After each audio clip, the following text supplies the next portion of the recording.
Ito po mga bossing ko, ang isa sa mga sikreto para ang swerte ay tuloy-tuloy. Walang humpay na pasok ng swerte mga bossing.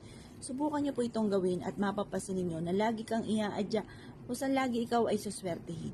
Maraming blessing ang darating bukod sa inyo pong sipag at tiyaga at pananalig sa mahal na Panginoon ay sabayan niyo ng ganito mga pampaswerte at ia-adya naman kayo nito kung saan lagi kayo ay suswertehin.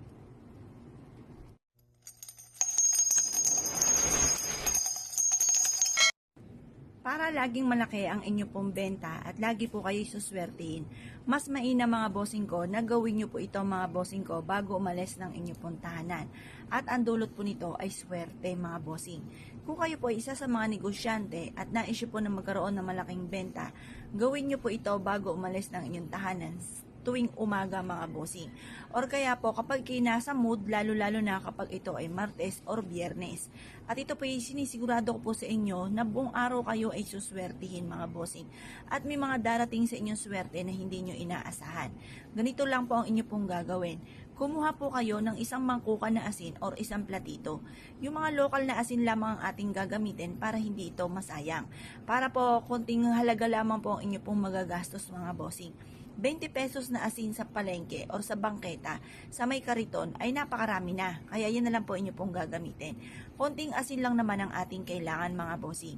At pagkatapos mga bossing ko, kailangan din natin ng langis or kaya po mga bossing, basta kahit anong klase ng langis. Kung mapapasin ninyo, konting-konti na lang itong langis ko at ito po isa sa mga sikreto ko na ginagawa bago umalis ang tahanan mga bossing. Ang gagawin nyo lamang po mga bossing ko ay mainam na ihaplos nyo po muna mga bossing ko ang asin sa inyo pong mga palad. Yan. Kagaya po nito mga bossing. Teka po, ayusin lang natin mga bossing ko itong hawakan ko ng cellphone para mapakita natin ng maayos mga bossing. Ganito po ang inyo pong gagawin. Ihaplos nyo lamang po ito mga bossing ko sa inyo pong palad.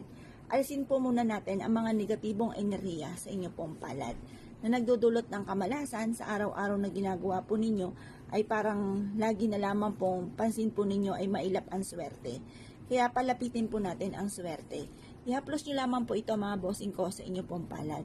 At pagkatapos ito mga bossing ko, habang kayo po yung naghahaplos na ganyan, tinatanggal natin ang kamalasan, paulit-ulit ka nagwi-wish na magkakaroon ako ng maraming pera at kailanman na hindi na ako mauubusan ng pera, lagi akong suswertihin.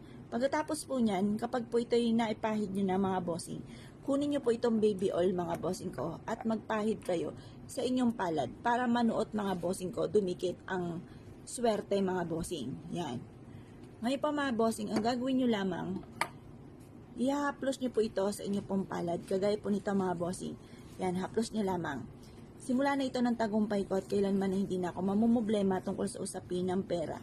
Ugaliin nyo po ito na gawin mga bossing ko at mapapansin nyo po mga bossing ko na instead na nagiging mailap sa inyong swerte ay mas higit kayo nalalapitan ng swerte at mapapansin niyo po na mas magiging magaan ang daloy ng pera. Bagamat nabibili nyo lahat ang mga pangangailangan at tunay namang nababawasan ng ating pera, ay may mga dumarating na hindi nyo inaasahan na solusyon kagad sa mga problema. Kaya mas mainam po mga bossing ko ay meron kayong mga ganitong mga pamamaraan upang sa ganon ay maiwasan nyo kung ano man ang mga matagal nyo nang pinoproblema mga bossing lalo na tungkol sa usapin ng pera. Ngayon pa mga bossing ko kayo po naniniwala, bago kayo umalis ng inyong tahanan, ay mainam na subukan nyo po muna itong gawin. Kaya kung kayo po naniniwala at naisyo po itong gawin, ay siya mga bossing, good luck po sa inyo po lahat.